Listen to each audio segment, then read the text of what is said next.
Antes de começar, eu queria fazer eu pus assim, uns esclarecimentos. Por quê? Porque nós temos uma contaminação nessa discussão de algumas percepções que são muito comuns, mas infelizmente são falsas.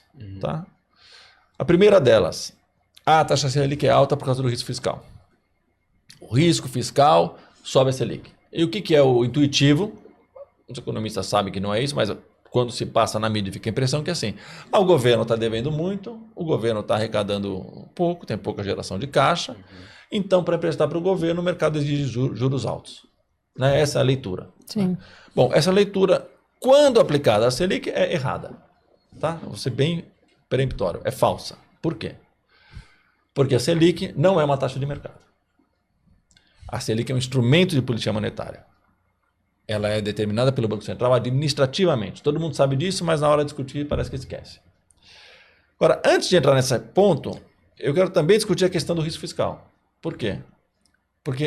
Justamente porque a Selic não é determinada pelo risco fiscal, ela é determinada no limite pela regra de Taylor, ou seja, por uma busca de fazer a inflação convergir para a meta, é que a Selic pode divergir tanto do risco da política fiscal.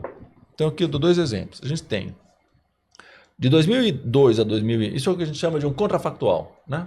Você tem uma tese, a Selic é alta por causa do risco fiscal. Bom, vamos ver se a sua tese está certa. Deixa eu olhar na história. Quando a Selic foi alta, como é que estava a situação fiscal? Quando a Selic foi baixa, como é que estava a situação fiscal? Vamos ver se a sua tese passa no teste contrafactual. Então, de 2002 a 2013, nós tivemos uma política fiscal muito robusta. Nós tivemos superávit todos os anos, em média 3% do PIB de superávit, 2,9%. Nós tivemos a dívida pública caindo para metade, de 60% do PIB para 31%, a dívida líquida, e a dívida bruta caindo também 30%, 40%, de 76% do PIB para 60% do PIB. Sendo que a bruta ainda está meio superestimada, enfim, a bruta é assim mesmo, porque aqui ainda tem 300 bilhões de reservas compradas, de dólares, que você não desconta da bruta. Né? Então dá para discutir que nessa fase a política fiscal era robusta? Não dá, né? Dívida caindo, qualquer critério que você olhar, superávit todo ano, alto, 3% do PIB e tal. Qual foi a Selic média em termos reais desse período? 6,9%. 7%, altíssima. Sim. Okay? Vamos pegar um outro período, de 2014 a 2020. São 7 anos. Também não estou falando de 2 trimestres, não. Déficit primário, todo ano. Todo ano de déficit. Nenhum superávit, nenhum equilíbrio, só déficit. Qual foi a média de déficit desse período? 2,6% do PIB. A dívida líquida dobrou. Foi de 31% do PIB em 13 para 61% em 2020. A dívida bruta aumentou 50%, mais de 50%, de 60% para 96%. Certo? Certo. Qual foi a Selic real média? 3,4%. Ou seja, no período em que a política fiscal estava horrível, vamos falar a verdade, horrível, a Selic foi mais baixa. E não foi um pouco mais baixa, foi metade da outra. No período em que a política fiscal estava excelente, a Selic foi o dobro real. A minha explicação de por que a Selic foi baixa entre 14 e 20, 2014 e 2020, apesar dos resultados fiscais serem muito ruins. Porque a economia estava muito ruim. Não tem mistério nenhum. Olha aqui, isso aqui é um gráfico do hiato do produto. Começa a despencar no fim de 14, do né? Do relatório de inflação de dezembro de 21 do Banco Central. Certo? E todo mundo lembra. 2014 a economia entrou em estagnação, cresceu meio. 15 a 16 uma recessão horrível. 17, 18, 19, 20, 21, crescimento médio baixo. Então a economia caiu e ficou lá embaixo. Vamos dizer, simplificando.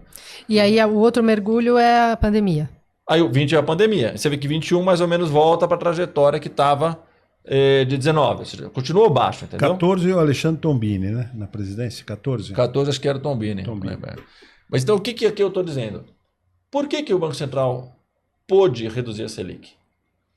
Por aquilo que a gente acabou de ler no texto do Banco Central. Porque ele persegue a meta de inflação. Se a economia entra numa grave recessão, o desemprego aumenta e a economia não volta, e você passa 7 anos com a economia ruim, a única coisa boa que aconteceu é que não tem dinheiro na praça e a inflação caiu. Se a inflação caiu, o Banco Central pôde reduzir os juros. Não tem mistério. Então, não tem, ainda que a gente discute esse monte de ruído, de que a Selic é alta por causa do risco fiscal, basta você ler os relatórios de inflação, estudar um pouco como é que funciona o regime de metas, não tem dúvida. É a inflação. O que eu quero discutir é o seguinte. Primeiro, ainda na linha, vamos dizer, de limpar o terreno dos ruídos, é o seguinte. Vamos primeiro estabelecer se a gente tem ou não um problema com os juros. Por quê? Porque tem gente que diz que não tem problema. Não, o problema é o primário, o problema é fiscal, o problema é a credibilidade. Então, temos ou não temos um problema com juros? Então, o que eu peguei aqui? Eu peguei 10 países desenvolvidos que têm regime de meta de inflação. 11 países em desenvolvimento que têm regime de meta de inflação, dos quais 4 da América Latina, com regime de meta de inflação. Então, estamos aqui falando o seguinte, isso aqui é o quadro do que é ser normal, né? Uma média grande e tal. Ao longo de todo esse século XXI, de 2000 até 2023. Qual é a média de taxa de juros real? Certo? Período de crescimento, período de estagnação, crise, média. Estamos 23 anos, 24 anos, dá para considerar que não é um ciclo específico, né? E também em diferentes países. Qual é a média de taxa de juros real? Nos países desenvolvidos, 0,9%, ou seja, um pouquinho menos de 1%. Na América Latina, 1,6%. Nos países em desenvolvimento, 1,5%. Na média de todos esses 21 países, 1,2%. Juro real. A gente vai pegar o mesmo período para o Brasil. Qual é a média de juro real do Brasil? Teve todo tipo de período aqui, né? 2002 teve crise, 2000 teve problema energético, 2001 cresceu, não, um que teve energético, 2000 cresceu, todo tipo de governo, todo tipo de Banco Central e tal. Qual foi a média? 5,7%.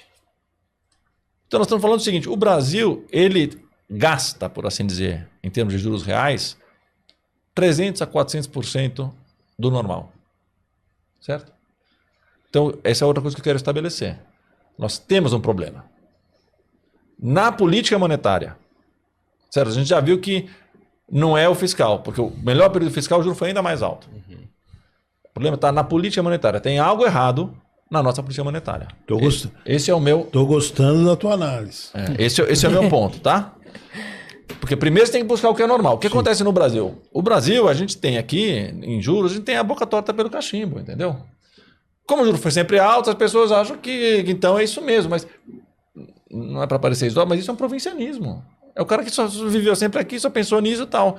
Quem acompanha juros no mundo, política monetária no mundo, história econômica, inclusive, vamos dizer, de central banking no mundo, bate o olho em juro real de 6% na América e fala, o que é isso? Entendeu? Então eu quis trazer isso. Não é normal. Vamos estabelecer. Então temos um problema. Está uma anomalia. Vamos dizer, uma anomalia, né? Estamos no campo do fenômeno, dos fatos. É uma anomalia. Aí, de novo, ainda no sentido de mais de afastar ruídos do que de achar que eu quero entrar no debate fiscal. Não é o que eu quero. Vamos olhar então qual foi o superávit primário desses países, certo? O Brasil tem juro muito alto. Alguém podia voltar à tese. Eu já demonstrei que, comparando o Brasil com o Brasil, que em geral é a melhor comparação, né? Você com você mesmo, não é verdade que o risco fiscal causa a Selic alta. Alguém pode dizer, mas entre os países é. Também não é. Qual é o resultado primário desses mesmos 10 países envolvidos, em média, ao longo de 23 anos? 1,2% do PIB. Qual é o resultado primário de 11 países em desenvolvimento? 0,9%. Quase igual, então de 1%. Qual é o resultado primário dos 4 países latino-americanos, todos esses com regime de meta de inflação? 1%. Quase igual aos... Quase igual, não muda muito. A média dos 21 países, não surpreendentemente, dá 1%. E o Brasil? O Brasil deve ter estourado as contas. Não, 0,9%. Ou seja, em termos de primário, a gente é normal. A gente é igual a qualquer outro país. Em termos de juros é que a gente não é. E não é que a gente assim é 20% a mais. A gente é 300% a mais. Então a gente tem um problema.